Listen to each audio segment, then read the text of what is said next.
Check. 1, 2. Is this thing on? Here with razor-sharp wit and blunt commentary on the two-edged blade that is policy and politics, it's the Jack Tomczak Show. Good afternoon, Twin Cities. Up and let's keep going. Welcome back to the Jack Tomczak Show. I'm Jack Tomczak, and that little elf is NASCAR Kelly. Hi.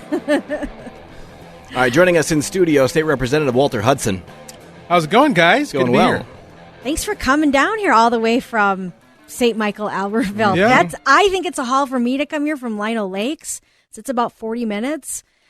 You're It's coming. about the same. Is Yeah. it? It's about the same. Oh, I suppose you're like right on 94, then you get on 494. Yeah, I guess, yeah. Well, Walter's a real hero, unlike Rob Dorr. I have to take the practice freeway to come down here. That's why it takes me 40 minutes. When I booked Walter, I was going to confirm he was coming to the studio. Then I'm like, you know what? I'm not going to tempt him. I'm not going to give him the option. Right. Oh, Sitting at That's home. smart. Mm-hmm. oh, okay. Yeah. So, what do you think, Walter? Is Abraham Lincoln a tyrant on a hydrant, or the most beloved president of ever? You really are endangering, eliminating all the time we would otherwise have to talk about why I actually came here today. This is a huge pet peeve of mine. It really irritates me, this whole thing of, Abraham Lincoln was a tyrant and the war of northern aggression and all this nonsense characterization of the Civil War as somehow not being morally justified. You held slaves, go to hell. That's the end of the story. There you go. You don't get to have an argument about anything at all ever. Yep. Like you lost the moral high ground the moment you decided that another human being was your property to do with as you please. Past that point, you don't get to argue about sovereignty. This is the same reason, by the way, We got him going. Yeah. why it was morally justified for us to destroy, and we destroyed Japan and Germany in World War II. And that's the thing. And these same people, because I've had arguments with them, I've been on another podcast that I will not. This isn't a podcast. This is a coveted professional You got to be radio something show. to get on the radio. Yes. But I argued with a guy, libertarian guy, about this very topic, and I asked him the question, do you think it was morally justified for us to drop the bombs on Hiroshima and Nagasaki? And he said no. I'm like, okay, well, then I guess we're done here, right? Like, you obviously are coming at this from a completely different moral perspective than the one that I'm operating from. So I'll talk Israel and Hamas next. Yes, exactly. Lighthearted Christmas show. Yeah. You take this all the way back to the founding fathers. What is it that John Adams said? You have to be a moral and religious people in order for this Constitution to work.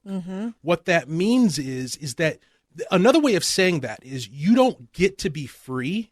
You don't get to have sovereignty if you don't live your life by a fundamentally moral code. You first must have self-restraint in order to be worthy of self-governance. I've explained this to my children. Yes. It's like, if you don't want the hammer to come down, That's right. then you have the responsibility to behave correctly. Correct. And if you don't, then I'm government. So, expounding upon that past a certain point, let's say you start taking slaves, you no longer get to claim, it's my right. Yeah, it's game over for you at that point. Yeah. There's nothing that the gloves come off at that point, and anything is in bounds and fair play to end that practice. Right. Yeah.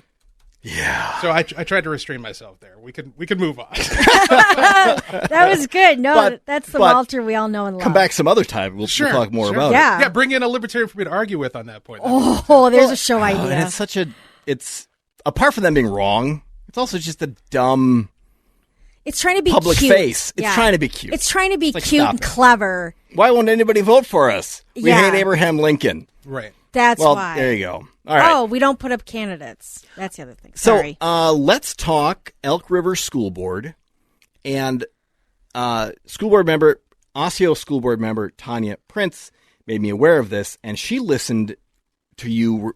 I don't know where you gave like a breakdown of the meeting as it happened. I think I saw it on Twitter. Yeah. So start at the beginning. And What happened, maybe and then Facebook. you've got an hour. Go. Sure. So if you really want to know where this started, it goes back to the election of John Anderson and Mindy Freiberg to the Elk River School Board. And that was in 2022? 2022, right alongside me getting elected to the state legislature. In fact, they campaigned with the recommendation of myself and Kurt Doubt and Paul Novotny and Eric Lucero. Awesome. So they were very open about their conservatism and their motivations for being elected to the John board. Anderson and Mindy Freiberg. Correct. So we haven't heard much from John Anderson since 1980. What? when he ran against Reagan. Oh my gosh. Is that the same? Might be a different guy. Might be. Yeah, there's Yeah. quite a few John Anderson. It's also not the John Anderson that's not continuing coaching at the U of M after this season. Oh, we're not doing sports I today. know. Well, we will later, but go on. But these were folks who the whole purpose in their campaigning in the first place was because they, and more specifically other stakeholders within the Elk River School District community, had noted that the district was conducting itself in such a way that was out of sync with the community values. So, in other words, to put it very succinctly, this is a district that votes 65-35 Republican. This is a district that votes 65-35 for Donald Trump. This is a district that is predominantly Christian, heavily majority culture from the United States. And yet this school district is run like it's in Berkeley, California. Oh my gosh. They are running with, Yeah. they are asking elementary school kids what their preferred pronouns are. What? Absolutely. What's the breakdown of the board, school board? Right now it's 5-2. 5-2 good, 5-2 bad. 5-2 bad. Wow. Wow. And that's my whole point is Yeah. these were the first two good, from our perspective, board members to be elected. And so rather than accept a minority, a vastly overwhelmed minority on your school board and just deal with it. Because at 5-2, the 5 can still do whatever they want. Literally Exactly. anything that they want. Yeah. Yep. Including, as it turns out, getting rid of the two members in the minority. That's where this is all headed to. Yeah. But I get ahead of myself. Okay. Instead of just dealing with the fact that this is what the community wants, they want these two people on there to provide a minority report for all the things that are happening in the district, they immediately went to war with these two. And what I mean by go to war is they wielded their institutional knowledge of all of the intricacies of policy, protocol, and procedure to start building a case against these two as somehow being deviant or out of order or disruptive to the process. Okay. And so you go back so that breakdown that I did a nearly 2-hour breakdown of this section of the school board meeting where these two were censured last Monday. And you go through and you watch that and you'll see that what they've done is they've crafted this kind of nexus of policy, procedure, and protocol, much of which, by the way, this is a much bigger problem than just Elk River. Okay. Don't think you're free of this if you don't live in the Elk River School District, which Right. most people listening don't. These policies are model policies that come from the Minnesota School Board Association. Okay. So chances are, and the lawyer who was presenting these quote unquote findings against these two conservative pro-parent school board members last Friday made a point out of saying that these policies are found in most school districts in the state of Minnesota. So this is a statewide prolific problem. What the nexus of these policies, procedures, and protocols does is effectively makes it inappropriate or out of order, technically, for your school board member to be a school board member. In other words, to represent your political will through public deliberation out in the open in an open meeting. You know, both of you are very well familiar with the open meetings law that we have in the state of Minnesota that Yes. requires municipal public policy to be the product of open deliberation in a noticed public meeting. I spent 7 years on a city council. I'm serving now in the state legislature.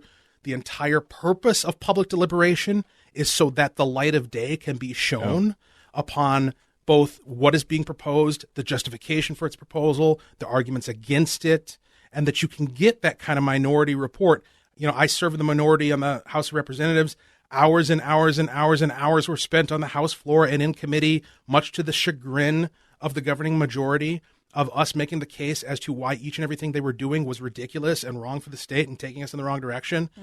They were not able, much as they wanted to just say, shut up and get out, because we have election certificates and we have a right in a democracy to state our opinion and to have the minority heard. That is a fundamental principle of democratic governance. And 98% of the public agrees with that principle, I would hope. But it is not in effect at the Elk River School District School Board, and it is most likely not in effect in any school board that you are operating under wherever you find yourself in this state. And that is due to this Minnesota School Board Association, MSBA, Model Policy 209.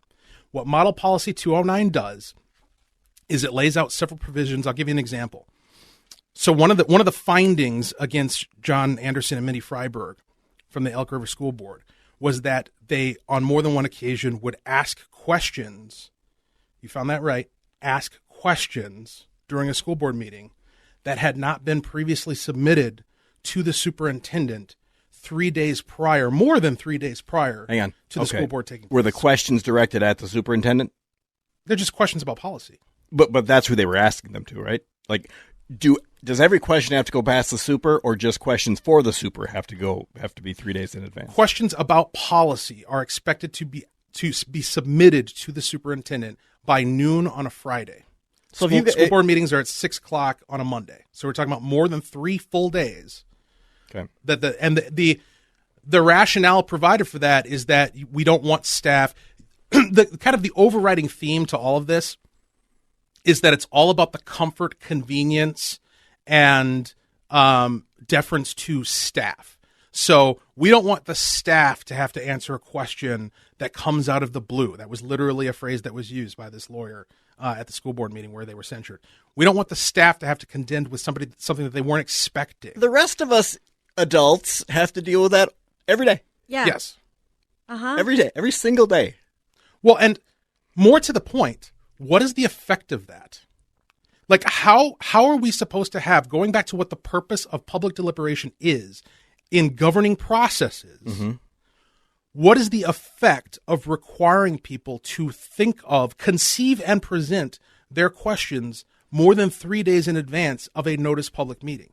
How are you going to have an organic, deliberate, thoughtful, personal, meaningful conversation about the content of public policy, or how it's being implemented? Well, Walter, you used to sit on this side of the microphone. When you're interviewing somebody, half the questions you come up with on right the spot, there. the product of the conversation being had. Yeah. I'm sorry, Jack, I can't respond to that because you didn't submit it more than 3 days in advance. Oh my god! And this is the whole thing. So, in effect, what they're doing. See, I take the most malicious interpretation of what all this policy is intended to do. What this policy is intended to do is it's intended to preempt the possibility of exactly what is happening in Elk River. In other words, parents catching on to the fact that they are not in control of what happens to their children at all. Yep. And since this has happened, and since I put out my breakdown of the meeting and what took place, I've been contacted by numerous stakeholders, parents in particular, in the Elk River School District, who have provided horrific stories of how they and their children have been treated by this school district. Oh no! And the abusive response that they have received as a result of trying to react rationally and protectively in the interests of their loved ones. And what this is about it's about subjecting literally everyone to the staff, subjecting the school board, subordinating the school board to the staff, subordinating the parents to the staff, subordinating the voters to the staff. The staff is king. And, you know, the School Board Association, all of these associations, whether you're talking about, you know, the League of Minnesota Cities or the Association of Minnesota Counties, the Minnesota School Board Association, they're all products of staff. And when you get elected to one of these local municipal bodies, the first thing they try to do is housebreak you. Right. When I was elected to the Albertville City Council, I went to a new member training put on by the League of Minnesota Cities, where I sat for 2-3 days, and they provide you with horror stories that are supposed to scare you into not asking the wrong question or not treating staff inappropriately or whatever the case may be. How did that go with you, Walter? Well, it wasn't terribly effective, but I was blessed by the fact that in Albertville, we genuinely do have fantastic staff and a fantastic city council, and there was no drama. Sure. You know, the couple of times that we had contentious issues arise in Albertville, it was usually because of something that I brought to the table. Like, for instance, when we got into the pandemic and I brought a resolution basically telling Governor Walz to go to hell. Bravo. Wasn't able to get a second on that one. But Darn. for the most part, it's, you know, municipal government is relative and should be relatively boring, mundane stuff. Yep. Right? It should be nuts and bolts. What's the budget going to look like? How do we get through the next couple of years? What are we planning for 5-10 years down the road? Pretty low-key, non-controversial things. But of course, when you get into the context of a school board, especially nowadays with the way the direction things are going, the way in which education has been completely co-opted as a change agent to affect political and cultural change that runs completely antithetical to the current community standards of the areas in which they serve.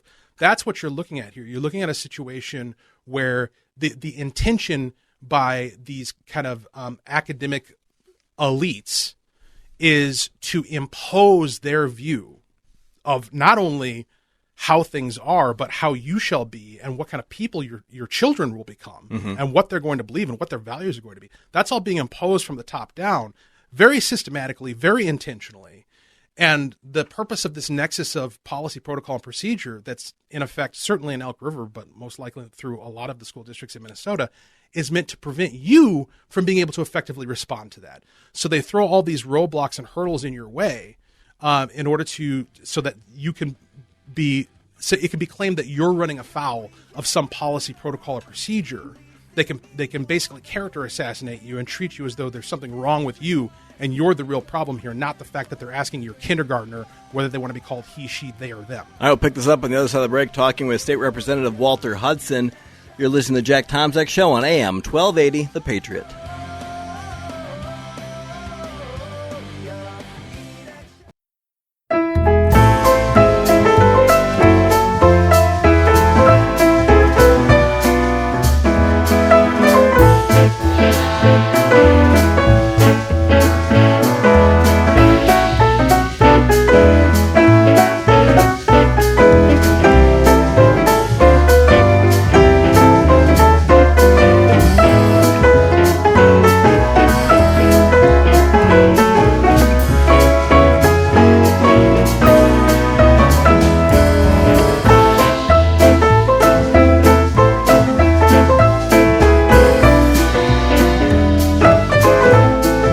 Just doing a Christmas album because their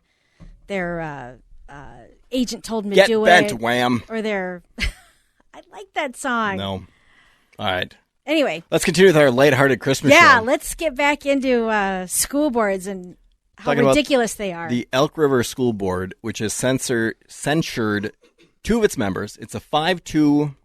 The bad guys have a 5-2 majority. They could have left these two people alone. Yeah. But instead, and I'm not gonna give you the option, cut his mic, don't agree with me because it'll cause you political problems. But for them, it's so stupid of the five to go after these two because now parents are calling you, Walter, and telling you the stories, and they've awoken a sleeping giant.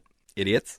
Yeah, I first found out about this. You can turn this. his mic back on now. I first found out about this issue because Representative Paul Novotny, I think, tweeted it out, and I'm like going, "Huh? What's all this? What's all this?" And that school board meeting had not only a full chamber, but had like 2 other rooms of people showing up to watch this meeting and to watch what happened. I mean, that's ignorance of a political process of, well, we're going to try to punish these people and try to keep them, try to keep control over them. And what do? Literally stirred up the hornet's nest. So those are all our people there? Oh, yeah, absolutely. Sweet. So when we showed up, it was a fire code capacity crowd. Me and Paul Novotny spent half an hour outside waiting to get in. Wow. And, you don't know why people are there. Surely there were folks there who were, union members or had other interests. Oh, yeah. But the telltale moments were when John Anderson would speak, when Mindy Freiberger would speak, when there was opportunity to show support for those two, the room lit up in applause and much to the chagrin of the chair, who then proceeded to read the policy and not so subtly threaten people with being kicked out, which I would have loved to see her try. Right. Because she would have had to literally kick every single person out of the building in order to... What are you going to do? Take the school board army you have at your disposal? Yes. But so they're censured for asking questions. Yes. Yeah, and again, to your point, it's like, how politically stupid can you be? Right. Cutting off my mic notwithstanding, how politically stupid can you be to not only inflame the interests of your minority members and demonstrate the extent to which you won't tolerate any sort of deviation or dissent whatsoever, but then to threaten the public with removal from public meetings because they have the audacity to express their opinion. Now, granted, I sat on a city council. I'm in the House of Representatives now. I understand that in order for there to be order in public meetings, you can't allow outbursts and protests and things of that nature to occur. There is a point past which, though, you have to recognize that, like, the reason why those things happen, sometimes they happen because of this kind of malicious sort of activism that people engage in to try to create it, specifically in order to disturb and disrupt the proceedings. That was not the case here. This was not people who showed up to disturb and disrupt and prevent the proceedings from taking place. These were people who showed up in good faith because they actually care about what's happening in their community and wanted to support these people who, as they saw it, and as I see it as well, were coming under unjust prosecution and persecution for their political views. So was asking questions, to recap, to ask policy questions, you're supposed to submit them by Friday to the superintendent before the Monday meeting, which is ridiculous. Yeah. Apart from that, are there any other things that these two school board members, any rules they violated? Let me count the ways. So having town halls. So having what they called listening sessions, which would basically be like a town hall where you invite people, hey, I'm going to be here at this coffee shop at this time. Come chat with me about what's going on in your school board. That's against the rules? That's against the rules. Is that an MSBA rule policy as well? According to this lawyer's presentation of MSBA Model Policy 209, which is adopted in Elk River School Board, it is somehow inappropriate and against protocol and procedure for you to have conversations with the public about what's happening in your elected person. That's your GD job. Yep. That's the job. You represent your community on the school board. This lawyer that made the presentation was at a Minnesota School Board Association lawyer? My understanding... Was that a lawyer that the Elk River School District hired or it maybe has on retainer or contract? My understanding is that this lawyer is like the staff lawyer for the school board, so it'd be the equivalent of like a city attorney or something along those lines. The investigation that came up with these findings that were being presented at the school board meeting, that was an outside legal firm that was commissioned by the school board to investigate two of their own members. Oh my God. That was done at the unilateral jurisdiction of the chair of the school board. God knows how much money that costs. I was just going to ask. So we're spending a bunch of money to investigate minority school board members. Another politically dumb move. So that's just going to enrage people. That needs to be brought up at the next school board meeting. I've been to school board meetings, although I haven't been to one for a long, long time because my kids are not in public school. But even before that, like I would go to witness what was going on, but also like to get financial information about, what's being spent on whatever, and, an upcoming referendum and where that money was going to go. Let me tell you what will happen if you attempt to do that. Okay. First of all, as a member of the public, you too are required to notify staff in advance that you're going to be showing up at a school board meeting. What you're going to be talking about. I don't think so. Absolutely. They're going to have to let you know whether or not you get to have the honor and grace of being allowed to say whatever it is that you came to say. And then when you actually show up, when the public comment period starts, they're going to turn off the live stream so that nobody outside the room can hear what you have to say. What? Yep. Yeah, we had that in my city several years ago of that open mic was not being broadcast through the public access video. But don't worry. After they bring the live stream back on, they'll have one of the board members present a public comment summary. Oh, my God. They'll go through and say, such and such talked about X, and so talked about Y, and we're moving on. My reactions would leave this station without their broadcasting license. Yeah. So I'm like, wow. Yeah. That's enraging. It is enraging, and that's what the people of the Elk River School District are having to deal with right now, is that they are being left. This is actually, it's advantageous that we've arrived at this point in the conversation, because I think we'd be remiss if we didn't point out the inherent danger of this type of political repression. When you leave people with no recourse for a fair and open petition for redress of grievance, you are inviting very bad things. Yep. So which side has the war on democracy? Right, exactly. Right? Which side is going to end democracy? All right. We'll come back. Walter Hudson, State Rep, in studio. Listen to Jack Tomczak Show on AM1280 The Patriot.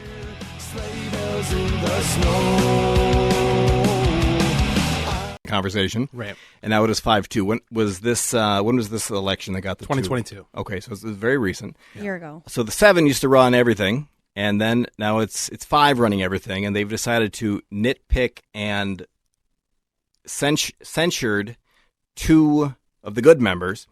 Was their goal censuring?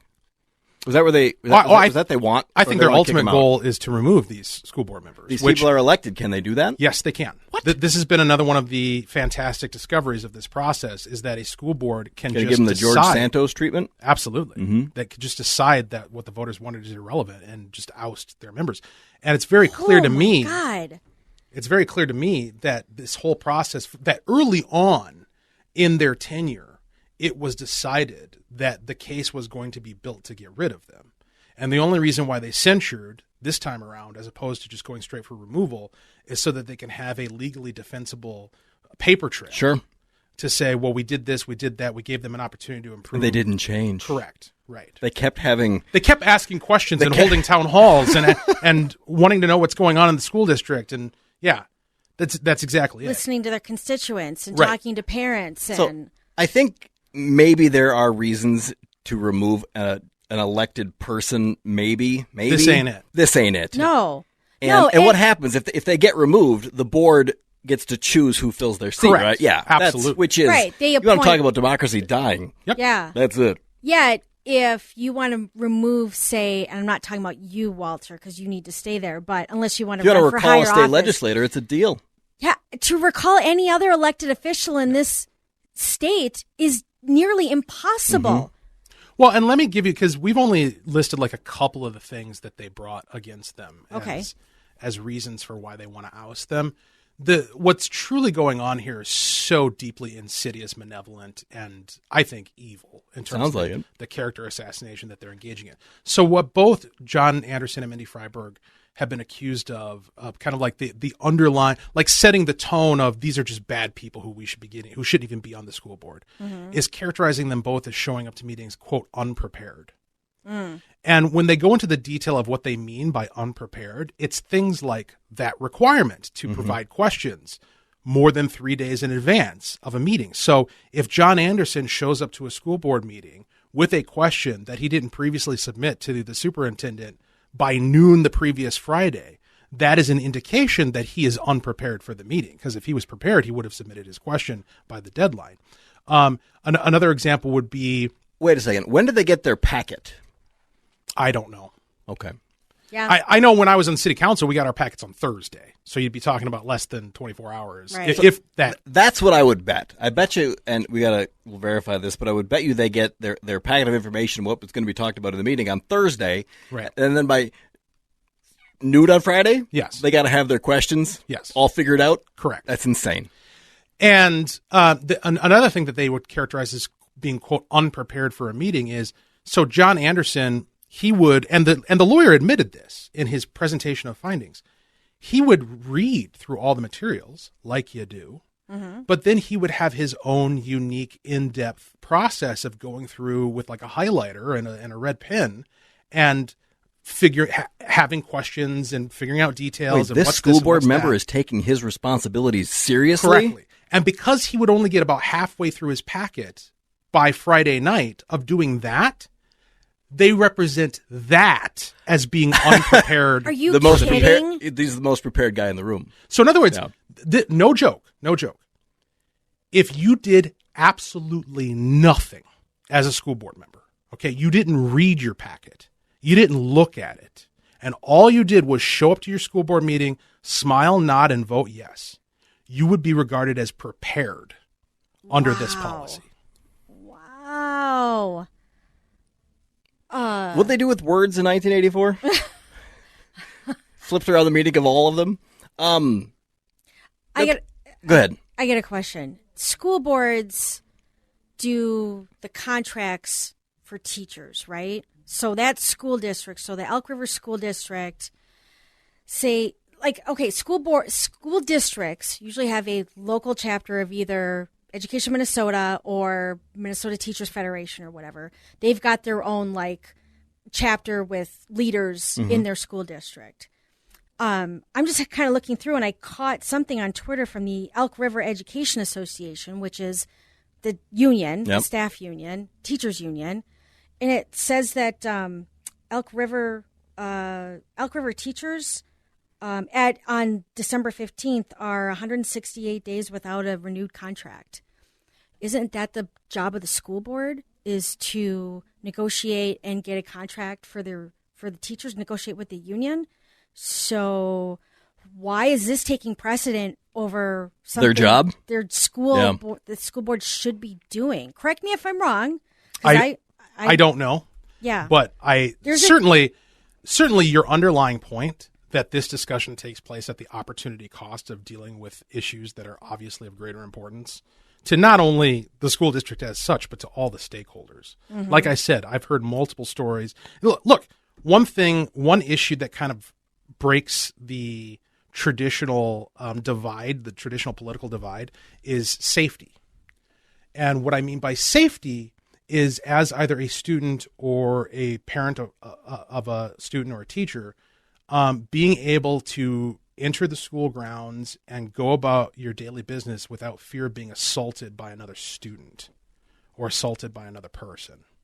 Many of the stories that I've heard involve students assaulting other students and nothing effectively being done about that by the school district. That is a safety issue. Or students assaulting teachers and nothing being effectively done about that. That is a safety issue.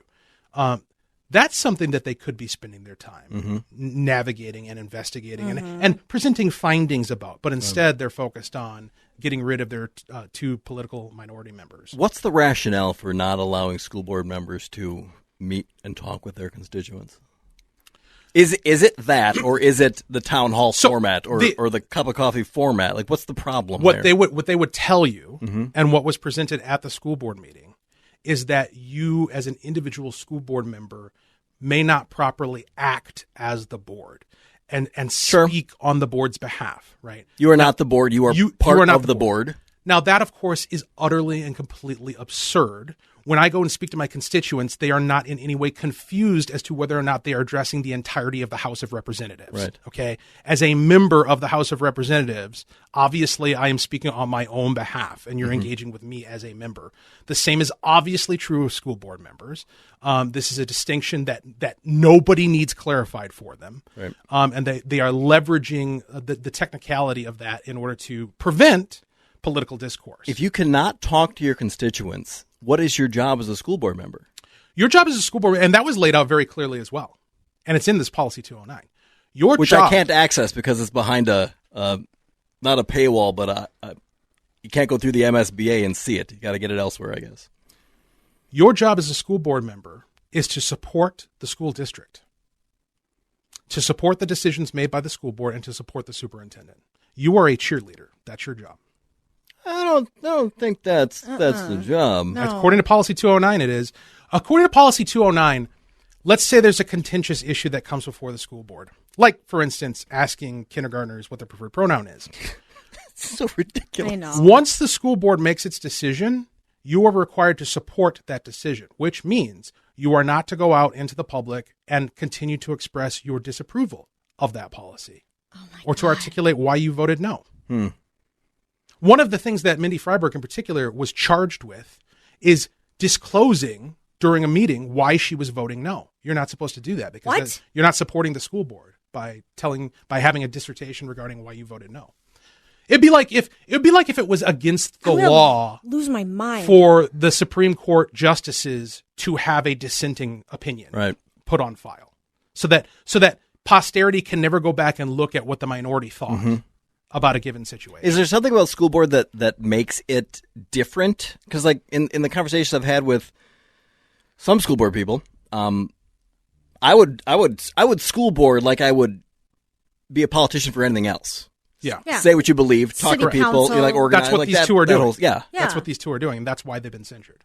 Because they are behaving in a way that a reasonable person would expect an elected official to behave in a given office. They are digging into the details, trying to understand what the policy is, expressing their opinion, expressing their dissent when they're on the minority side of the opinion, engaging with their constituents, trying to lever because a public school district is a inherently political entity, just like any public entity is. And so the deliberation of policy takes place in a political context. What they are trying to do is they're trying to take the politics out of the process so that it can be dominated and determined entirely by bureaucracy. And the superintendent lies at the center of it all. The superintendent is king. So if you're Yes, they are. If you're not supposed to talk to your constituents, you're only supposed to support the school board. Somebody has to make the decision that the school board is going to support, that you have to support. Like, who's the thinker? If they're saying the job is to not think, who is the thinker? Who's the decider? Who are you cheerleading? Somebody's got to be in charge. You're cheerleading the majority. But are they not talking to their constituents? Well, they could talk to their constituents. They don't. I mean, why would you? Right? You've got the power. What reason do you have?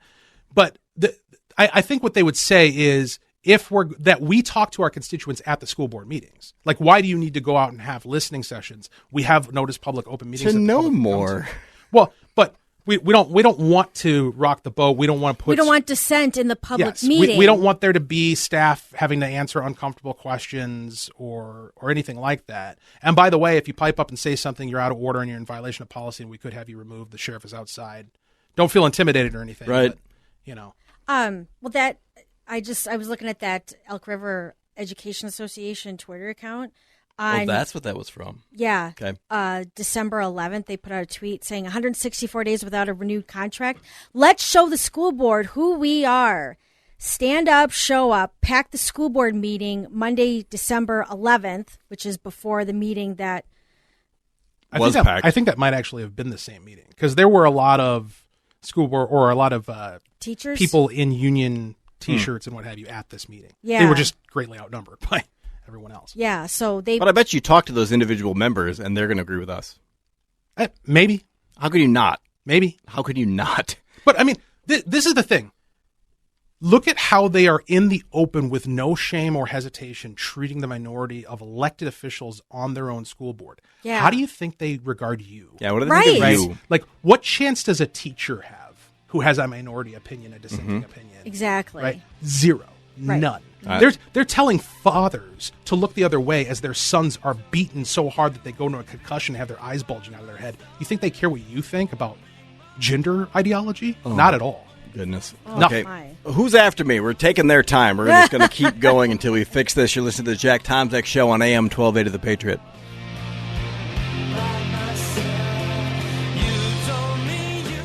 I went to the Independent School District 728 website to find out who is on the school board, and you click that link and error. Yeah. Can't see who's on the school board. So somebody needs to bring that up to the school board that you can't find their contact information on the school board website. Who's the chair? Oh, I should know that name. It's all right. I don't know it off the top of my head. It's probably good you don't tell me. I'll find it. So what now? Yeah, so what now? There's a couple of different answers to that. So what now from their perspective, from the majority on the school board, from the superintendent, from the chair? They're going to push forward. They're going to push forward with taking their little notes and scribbles of every supposed violation of this Policy 209 and other protocols and procedures in order to justify what they really clearly, obviously want to do, which is remove John Anderson and Mindy Freiberg from the school board. I firmly believe they're going to do that. There's no humility on display here. Wow. They do They not have no care reason what you to. think. Yeah, they don't listen. This is all crafted to insulate the establishment from accountability, right? Right. And so you saw how they reacted this last off-year election to like the Minnesota Parents Alliance candidates for different school boards. That was kind of their frontline reaction of let's oppose these people getting on. This is their contingency plan. Yep. Yeah. Is in the event that they get on, let's demonize them and persecute them and prosecute them and get them off of the boards and make it and send the message to anybody who would dare stand up and try to do this again that it's not going to be worth your time. We're going to ruin you in the community. We're going to character assassinate you, and you're not going to get anything for your trouble anyway because you're not going to be able to change policy. See now, but when you do this in a it makes sense if you do it in a maybe lesser known district or something, or maybe where there's more parity on or maybe where there's more left leaning thinking and parents and stuff like that. When you start this off in Elk River, at least that's the one that we know about. But when you do it in a district like Elk River, I mean, now it blows up. Now people all across the state are hearing about this.